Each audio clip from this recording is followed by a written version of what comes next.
There is a jet being built right now that will make every other aircraft on the planet look like it is standing still. Not faster by a little. Faster by an order of magnitude that changes the entire logic of air power, surveillance, and military dominance as we have known it for the last century. We are talking about a machine that can cross the continental United States in under 30 minutes. A machine that flies so high and so fast that no missile currently in service can catch it. A machine that does not just outrun threats, it outruns the concept of threats entirely. That machine is the SR-72 Darkstar, and what Lockheed Martin and the United States Air Force are building right now will change everything about how nations project power, gather intelligence, and wage war in the 21st century. Before we go any further, if you are the kind of person who wants to understand where military technology is actually going before it becomes front-page news, subscribe right now and hit that notification bell. You will not want to miss what comes next. Now let's start at the beginning, because to understand why the SR-72 matters so much, you first have to understand what came before it and why the world has been waiting for something like this for over 50 years. It was 1964 when the SR-71 Blackbird first flew. And when it did, it shattered every assumption the world had about what a jet aircraft could do. The Blackbird flew at Mach 3.2, more than 3 times the speed of sound. It flew at altitudes exceeding 85,000 feet, high enough that the pilots could see the curvature of the Earth and the darkness of space above them. It was immune to surface-to-air missiles, not because of stealth, not because of jamming, but because it was simply too fast. If a missile was fired at the Blackbird, the crew received a warning, pushed the throttles forward, and flew away from it. The SR-71 was not evading threats, it was embarrassing them. Over the course of its operational life, the SR-71 flew more than 17,000 hours of total flight time and completed over 3,500 operational sorties. In that entire history, not a single Blackbird was ever shot down by enemy fire. Over 4,000 missiles were fired at SR-71s during their operational careers. Every single one missed. The jet was simply untouchable. But in 1998, the Air Force retired the SR-71. The official reasoning was cost. Satellites were getting better and cheaper. Unmanned drones were starting to emerge as a surveillance option. The SR-71 required enormous resources to operate and maintain. Each flight demanded a small army of support personnel, specialized fuel that had to be developed specifically for the aircraft, and a level of engineering complexity that made routine operations anything but routine. The Air Force concluded that the era of the crude strategic reconnaissance aircraft was over. They were wrong, and within a decade, the people who made that call knew it. Here is what the retirement of the SR-71 revealed that nobody wanted to admit at the time. Speed matters in a way that no satellite and no drone has ever been able to replace. A satellite follows a fixed orbital path. Adversaries know exactly when it is overhead to the minute. They can hide what they're doing when the satellite passes and resume when it is gone. A drone flies slowly and low enough that modern air defense systems can detect, track, and destroy it. The SR-71 had an ability that neither of those platforms could match. It could arrive anywhere on Earth with virtually no warning, photograph, or surveil an area with extraordinary precision, and be gone before anyone on the ground had fully processed that it was even there. When tensions with North Korea escalated, when something was happening in Iran, when the intelligence community needed eyes on a location within hours rather than days, the SR-71 was the answer. After 1998, there was no answer. The gap in American ISR capability, that stands for intelligence, surveillance, and reconnaissance, was not just noticeable, it was a strategic vulnerability. And the people inside the classified world of American defense were acutely aware of it. So the question became, what do you build to replace a legend? And the answer that Lockheed Martin's Skunk Works division eventually arrived at was not to build something slightly better than the SR-71. The answer was to build something that made the SR-71 look slow. The SR-72 Darkstar, Mach 6 as the official number, Mach 10 as what the technology may actually achieve. Let's talk about what those numbers actually mean in practical terms, because Mach numbers can feel abstract until you put them in context. The SR-71 flew at Mach 3.2. At that speed, it covered roughly 2,200 miles per hour. The distance from New York City to Los Angeles, about 2,800 miles, would take the Blackbird just over an hour and 15 minutes. That was extraordinary. That was the fastest air-breathing jet ever to enter operational service. That was the benchmark that defined a generation of aerospace engineering. The SR-72 is designed to fly at Mach 6, 6 times the speed of sound. That is approximately 4,600 miles per hour. At that speed, the same New York to Los Angeles run takes roughly 36 minutes, but the implications go far beyond continental travel times. At Mach 6, the SR-72 moves so fast that current missile defense technology cannot reliably intercept it. The geometry of a missile intercept depends on the missile being able to reach the right location at the right time. At hypersonic speeds, the window for a successful intercept collapses to near zero. The aircraft is simply moving faster than defensive systems can process, compute, and respond. And if the actual operational ceiling of the technology reaches toward Mach 10, as some analysts and engineers have suggested based on the propulsion systems being developed, then the concept of intercepting this aircraft becomes essentially theoretical. You are not shooting at a plane. You are shooting at a location where a plane was going to be several seconds ago. Now here is where it gets even more significant. The SR-72 is not just being designed as a reconnaissance platform. Unlike the SR-71, which was a pure intelligence gatherer, the SR-72 is being developed as what the Air Force and Lockheed Martin describe as an optionally unmanned, strike-capable ISR platform. That combination of words represents one of the most significant shifts in military aviation doctrine in modern history. Let's unpack that. Optionally unmanned means the aircraft can fly with a human crew or without one. It can be piloted or it can operate autonomously. That flexibility is strategically enormous. In a contested environment where the risk to a human pilot is too high, you send the drone version. In missions that require human judgment in real time, you can put a crew aboard. The platform adapts to the mission rather than being limited by it. Strike-capable means this aircraft is not just watching. It can act. At Mach 6 or beyond, a strike-capable aircraft becomes something that defense planners have nightmares about, because at that speed, the time between when the aircraft is detected and when it can deliver a weapon onto a target is measured in seconds, not minutes. There is no meaningful defense window. By the time an adversary's air defense network identifies the SR-72, processes the track, makes a targeting decision, and fires a response, the aircraft has already completed its mission and is departing the area. The SR-72 does not need to be stealthy in the traditional sense. Its speed is its stealth. ISR means intelligence, surveillance, and reconnaissance, which is the foundational mission that the SR-71 originally performed. But where the Blackbird could only observe, the SR-72 can observe and respond in a single flight profile. It can identify a target and prosecute it before any adversary on the ground has time to react, disperse, or hide. The gap between seeing and acting disappears. That is a revolution in what air power actually means.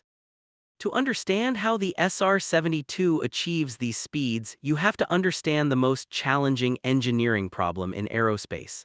The propulsion problem that, until recently, many experts believed could not be solved for a practical aircraft. The core challenge is this: conventional jet engines, the kind that power every commercial aircraft and most military jets in service today, operate by sucking air into a rotating compressor, mixing it with fuel, igniting it, and expelling the exhaust rearward to generate thrust. This works beautifully up to roughly Mach 2 to Mach 3. Beyond that, the air entering the engine is moving so fast that the compressor blades cannot handle it. The friction and compression heating become catastrophic. The engine destroys itself. The SR-71 solved this with a specialized engine design called the J-58, which partially transitioned to a different combustion mode at high speeds. It was a brilliant piece of engineering for its era, but even the J-58 had limits that capped the Blackbird at Mach 3.2. To get to Mach 6 and beyond, you need a fundamentally different approach.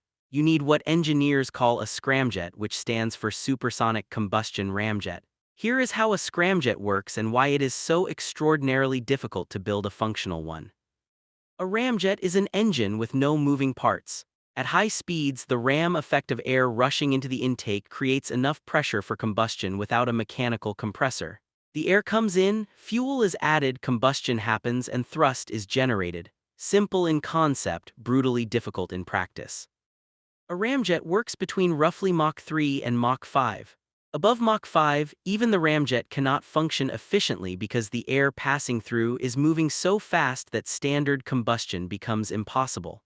The fuel and air simply cannot mix and ignite fast enough before they blow out of the engine. A scramjet takes that challenge and flips the equation. In a scramjet, combustion happens while the airflow through the engine remains supersonic. The air is never slowed to subsonic speeds inside the engine. Instead, the fuel, typically hydrogen in experimental designs, must mix and ignite within microseconds as it encounters supersonic airflow. The combustion chamber of a scramjet operates in conditions that are difficult to even simulate in a laboratory.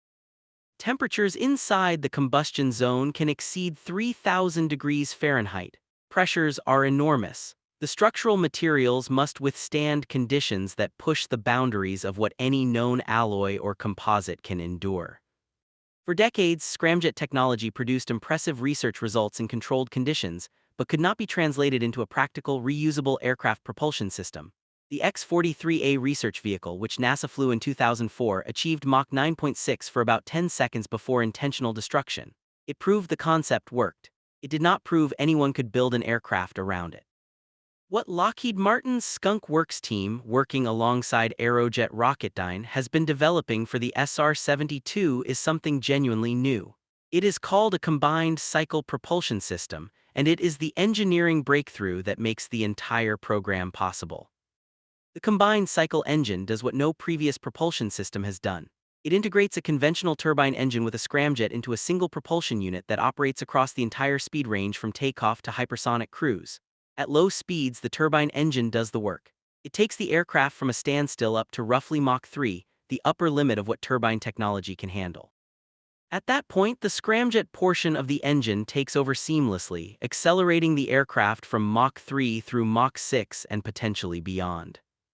The engineering challenge of making those two engine types work together in a single housing, transitioning smoothly between modes at hypersonic airspeeds, while managing the heat loads, structural stresses, and fuel flow requirements of both systems simultaneously, is one of the most difficult technical problems aerospace engineers have ever attempted to solve. The fact that Lockheed Martin and Aerojet Rocketdyne appear to have made meaningful progress on this problem is, by itself, a story that belongs in the history books alongside the development of the jet engine itself. The heat problem is one that deserves its own attention, because the thermal environment that the SR-72 must survive makes the challenges faced by every previous high-speed aircraft look manageable by comparison. When an aircraft moves through air at hypersonic speeds, the friction between the aircraft's surface and the air molecules generates extreme heat. This is the same principle that makes spacecraft glow during atmospheric re-entry. At Mach 6, the leading edges of the SR-72's wings, nose, and engine inlets will experience temperatures in excess of 2,000 degrees Fahrenheit during sustained cruise. The airframe is not experiencing a brief heating event. It is maintaining that thermal load continuously throughout the mission. The SR-71 Blackbird experienced significant heating at its Mach 3.2 cruise speed. The aircraft was built almost entirely of titanium specifically to handle those temperatures. Titanium was exotic and expensive in the 1960s, but it was the only material that could survive the Blackbird's operating environment. On the ground, the SR-71's panels actually had small gaps built into them to accommodate the thermal expansion that occurred once the aircraft reached operating temperature. The jet would literally leak fuel on the runway until it got airborne and heated up enough for the panels to seal. That is how extreme the thermal environment was, even at Mach 3. At Mach 6, titanium is not sufficient. The SR-72 requires materials that do not exist in conventional manufacturing catalogs. Lockheed Martin and the broader defense industrial base have been developing and refining ultra-high-temperature ceramics, ceramic matrix composites, and advanced thermal protection systems that can survive sustained hypersonic flight. Some of the most promising materials involve silicon carbide fiber reinforced silicon carbide matrix composites, known in the engineering world as CC. These materials maintain structural integrity at temperatures that would cause metals to soften, deform, and ultimately fail.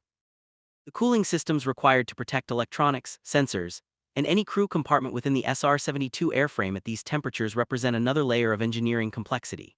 The aircraft requires active thermal management systems that continuously circulate coolant, absorb heat, and either store or dump that thermal energy in a way that does not create infrared signatures that could be detected by adversary sensors. Managing the heat of hypersonic flight is not just a structural problem, it is an operational security problem. The aerodynamics of hypersonic flight introduce another set of challenges that are different in kind, not just degree, from the challenges of supersonic flight.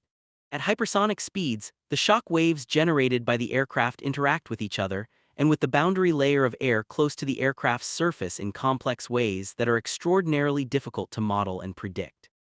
Small changes in the vehicle's geometry or angle of attack can produce dramatic and sometimes catastrophic changes in aerodynamic forces. The margins for error in hypersonic vehicle design are far smaller than in subsonic or even supersonic flight. Control surfaces that work beautifully at subsonic speeds become increasingly ineffective at hypersonic velocities. The aircraft needs to be shaped in ways that provide inherent aerodynamic stability across a speed range from takeoff through Mach 6+, a range that spans a physical environment that changes more dramatically than most people realize. Flying through air at Mach 0.8 and flying through air at Mach 6 are not the same activity performed faster. They are physically different experiences involving different physics, different materials behavior, and different engineering solutions. The shape of the SR-72 that has been publicly acknowledged, including the version that appeared in the 2022 film Top Gun: Maverick, reflects these hypersonic aerodynamic requirements. The aircraft has a highly integrated flattened fuselage that acts as part of the lifting body, minimizing drag while managing the complex shock-wave interactions of hypersonic flight. The engine inlets are carefully shaped to capture and manage airflow across the entire speed range from subsonic through hypersonic. Every surface on the aircraft has been designed with the full speed envelope in mind, not just the cruise condition. Speaking of Top Gun: Maverick, that film's depiction of the Darkstar deserves its own discussion because what happened around that film is genuinely one of the more fascinating intersections of Hollywood and classified military technology in recent memory. When the film went into production, the makers worked with the United States Navy and Lockheed Martin on various aspects of the production. The Darkstar aircraft depicted in the opening sequence of the film, the hypersonic reconnaissance aircraft that Maverick pushes past Mach 10 before the program is shut down, was not purely fictional. Lockheed Martin built a full-scale mock-up of a real conceptual design for the SR-72. The studio acquired that mock-up for use in the film. The appearance of the Darkstar in the movie was not a random design choice. It was a carefully considered public reveal of a real aircraft concept done in a way that created plausible deniability about what exactly had been shown. The day after Top Gun: Maverick was released, there were reports that Lockheed Martin executives had received phone calls from the intelligence community expressing concern about how much of the actual SR-72 design had been revealed through the film. Whether that story is precisely accurate or somewhat embellished in the retelling, the underlying point is real. The Darkstar that appeared on movie screens around the world in 2022 was not pure science fiction. It was, to some meaningful degree, a glimpse of what the United States has actually been developing. This is characteristic of how Lockheed Martin's Skunk Works operates. The organization has a long history of programs that existed in classified space for years or decades before any public acknowledgement. The F-117 Nighthawk, the world's first operational stealth aircraft, flew for years before the public or most of the defense establishment knew it existed. The B-2 Spirit bomber was developed in conditions of extraordinary secrecy. The SR-71 itself was revealed publicly as the A-12 First, with the full SR-71 designation kept classified. Skunk Works does not publicize programs while they are alive and sensitive. What gets revealed publicly is carefully managed, strategically timed, and often represents only a fraction of what actually exists. What this means for the SR-72 is significant. The aircraft is officially described as being in development, with official statements from Lockheed Martin suggesting a demonstrator aircraft could be flying in the late 2020s. But the actual state of the program is by definition not fully known to the public. Some analysts who follow defense procurement and black budget spending patterns believe the program is considerably further along than official statements suggest. The history of Skunk Works programs supports the idea that public statements about development timelines tend to lag behind operational reality. The demonstrator aircraft, which Lockheed Martin has acknowledged working on and which is sometimes referred to as the SR-72 technology demonstrator, is a scaled version of the full aircraft concept. It is designed to prove out the combined cycle propulsion system, the thermal protection solutions, and the aerodynamic design across the full hypersonic speed range. If and when that demonstrator flies and achieves its performance goals, it will represent one of the most significant milestones in aerospace history since Chuck Yeager broke the sound barrier in 1947. Now let's talk about why the SR-72 matters not just as an engineering achievement, but as a geopolitical reality. Because the world that the SR-72 enters is a very different world than the one the SR-71 flew in, and the strategic implications of hypersonic air power are reshaping how every major military power on the planet is thinking about the future of conflict. The United States is not alone in pursuing hypersonic technology. Russia and China have both made hypersonic weapons programs centerpieces of their military modernization efforts. Russia's avant-garde hypersonic glide vehicle, which Moscow claims can reach Mach 27, achieved operational status in 2019. China has tested the DF-17, a ballistic missile equipped with a hypersonic glide vehicle, and has conducted hypersonic fractional orbital bombardment tests that surprised and alarmed the American intelligence and defense community when they became public in 2021. The race to hypersonic capability is not a future concern. It is a present reality.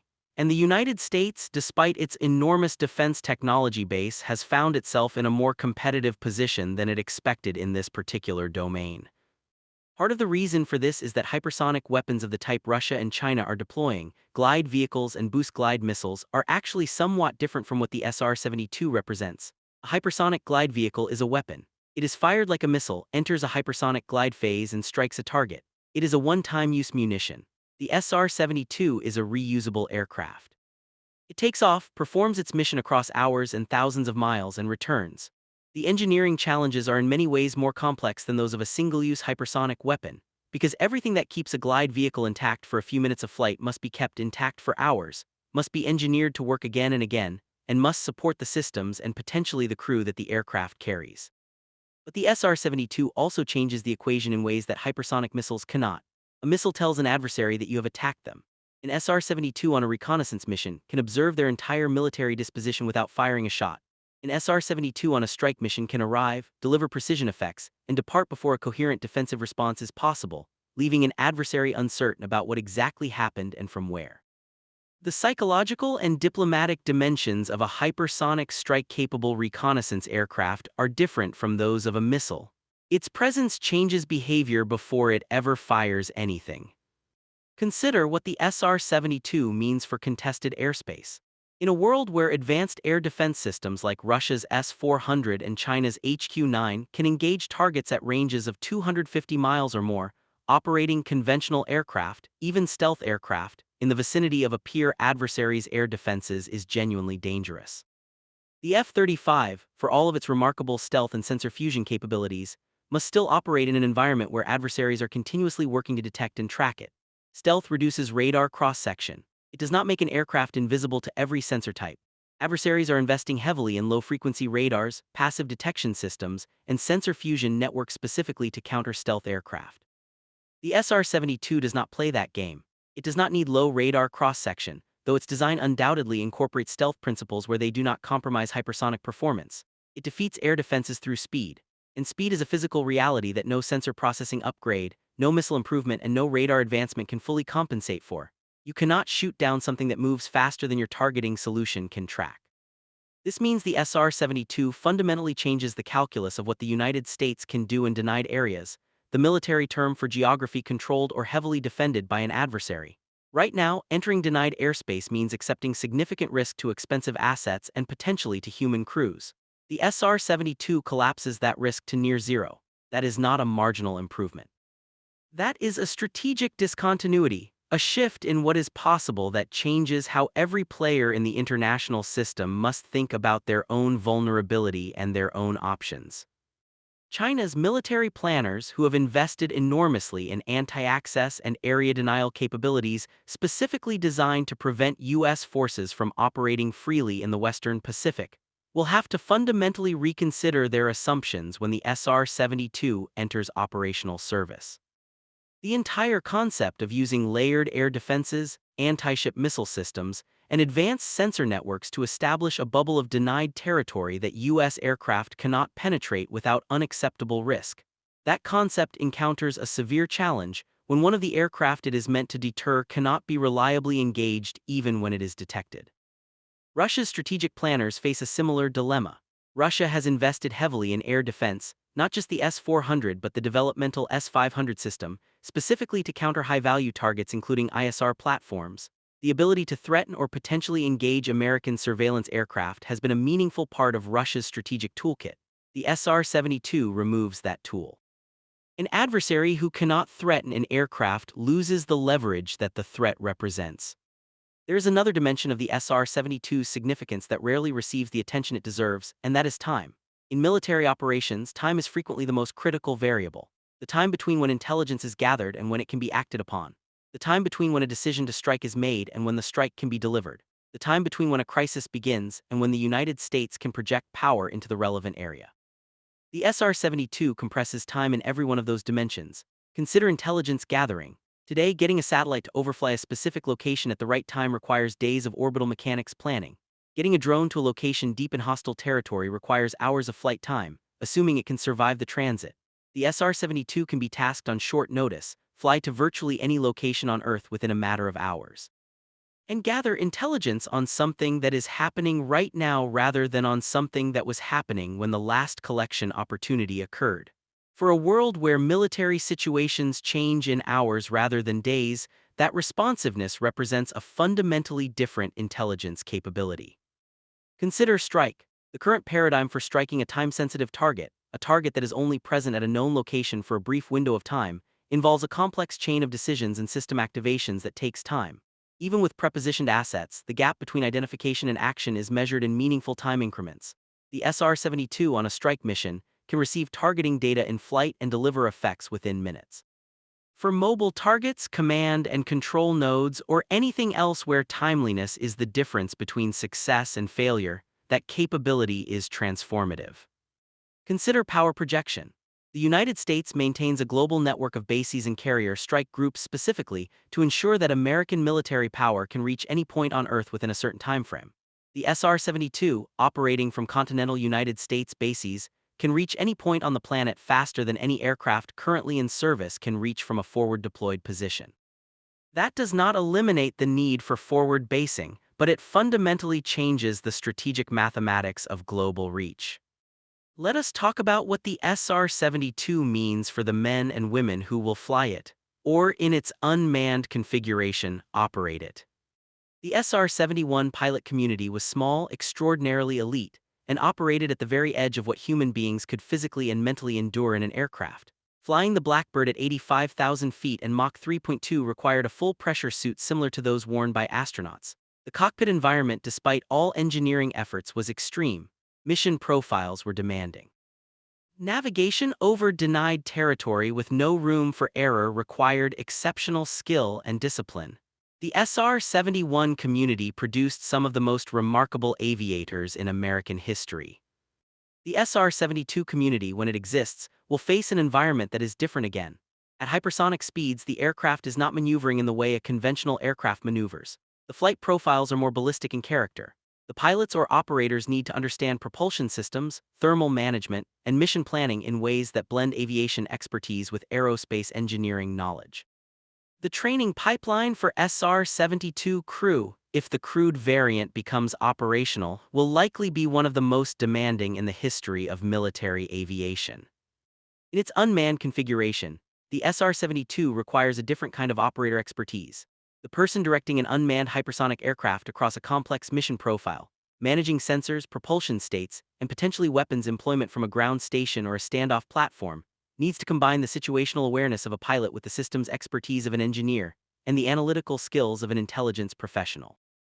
The men and women who will operate the SR-72 in any configuration will be among the most capable professionals in the American defense establishment. The basing and logistics requirements of the SR-72 also deserve attention, because one of the critiques of the SR-71 was that its support requirements were so demanding that operational flexibility was limited. The Blackbird needed specialized fueling equipment, a dedicated fleet of tanker aircraft to provide airborne refueling since the aircraft's fuel consumption at full power was enormous, specially trained maintenance personnel, and facilities capable of handling the unique materials and systems of the aircraft. All of this made SR-71 operations expensive and complex to sustain. Lockheed Martin and the Air Force have been explicit about the goal of making the SR-72 more operationally sustainable than its predecessor. The combined cycle engine, while extraordinarily complex, is designed with maintainability considerations built in from the beginning rather than retrofitted later. The materials and coatings used in the airframe are being developed with depot-level maintenance in mind. The aircraft is intended to be an operational system that can be sustained across a fleet of multiple aircraft, not an exotic one-of-a-kind technology demonstrator. Whether the actual operational experience matches those design goals is something that will only be proven once the aircraft enters service. But the intent to build a genuinely sustainable hypersonic platform, rather than simply a speed record holder, is itself significant. It speaks to the difference between a program that exists to prove a capability and a program that exists to field a capability. The SR-72, as currently conceived, is the latter. The cost of the SR-72 is a topic that receives significant attention in discussions of the program, and appropriately so. The SR-71 was expensive to develop and expensive to operate. The SR-72, with its hypersonic propulsion, advanced materials, and sophisticated sensors and potential weapons integration, will be extraordinary in its development and procurement cost. Estimates that have appeared in defense publications range widely, in part because the full program parameters are not publicly known, but figures in the hundreds of millions per aircraft for a mature production run and development costs that could reach into the tens of billions are not unreasonable based on comparable programs. The counterargument, and it is a powerful one, is that the capability the SR-72 provides cannot be purchased at any price using existing platforms. If you need to know what is happening in a denied area right now, and you need to be able to respond to what you find within minutes, there is currently no system that can provide that. The SR-72 fills a gap that is genuinely unfilled by any combination of existing platforms. When you consider what is at stake in a world where adversaries are actively developing hypersonic weapons, where the warning time for certain threats may be measured in minutes rather than hours, and where the intelligence advantage of knowing what an adversary is doing before they do it has never been more strategically valuable, the cost calculus looks very different. There's also the matter of deterrence value. Military capabilities do not only matter when they are used, they matter every day that an adversary knows they exist. The SR-71 provided deterrence value throughout its operational life simply by existing. Adversaries knew that there was nothing they could do to prevent the United States from overflying their territory and photographing or surveilling anything they wanted to photograph or surveil. That knowledge influenced decision-making. It created uncertainty in adversary planning. It imposed costs without a shot ever being fired.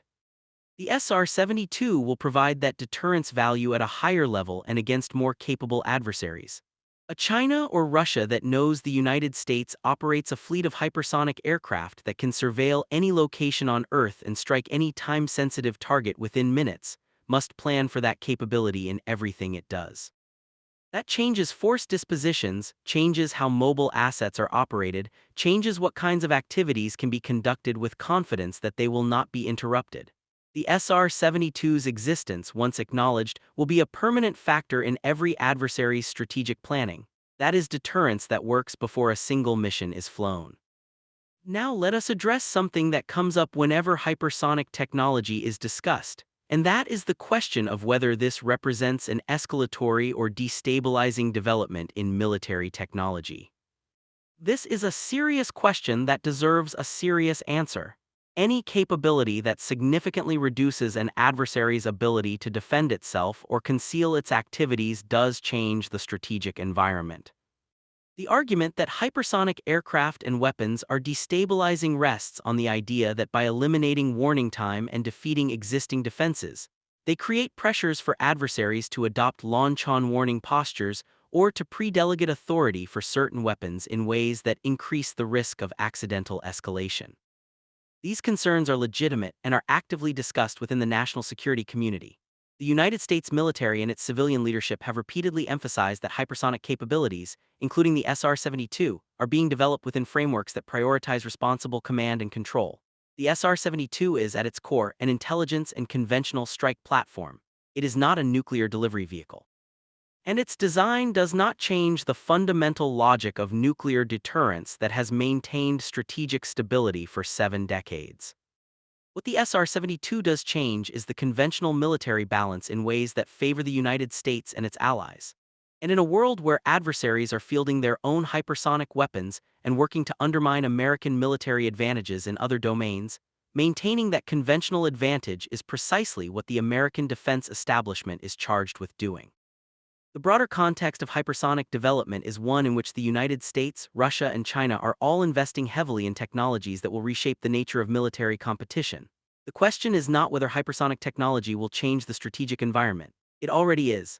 The question is whether the United States will shape that change or react to it. The SR-72 represents a choice to shape it. Let us step back and look at what the full operational picture of a world with SR-72 might look like. Because that picture is genuinely different from the world we live in today, and visualizing it helps clarify why this program matters so much. Imagine a crisis developing in the Taiwan Strait. Chinese military forces are mobilizing, but the nature of that mobilization, whether it is an exercise, a show of force, or the beginning of actual operations, is unclear. Intelligence from satellites is limited because Chinese forces are using cover, concealment, and deception techniques honed over decades of studying American collection methods. Drone surveillance would require days of transit time and would face formidable air defenses. Human intelligence assets are limited and slow. The SR-72 takes off from a base in the continental United States or a forward location. Within 2 hours, it is over the Taiwan Strait. It surveys the complete disposition of Chinese naval and air forces, photographs command and control nodes, tracks the movement of specific assets, and assesses with precision whether an actual amphibious assault is being prepared or whether the mobilization is coercive signaling. It departs before Chinese air defense systems can respond. The entire collection evolution takes a fraction of the time any other platform could achieve. Decision makers in Washington have actionable intelligence about what China is actually doing within hours of tasking the mission. Based on that intelligence, a decision is made that would not have been possible with the information available from other platforms. The SR-72 did not fire a shot. It did not make the crisis worse. It gave American decision makers the information they needed to respond appropriately rather than reacting to uncertainty. That is the value of this platform expressed in the most concrete terms. Now extend that scenario.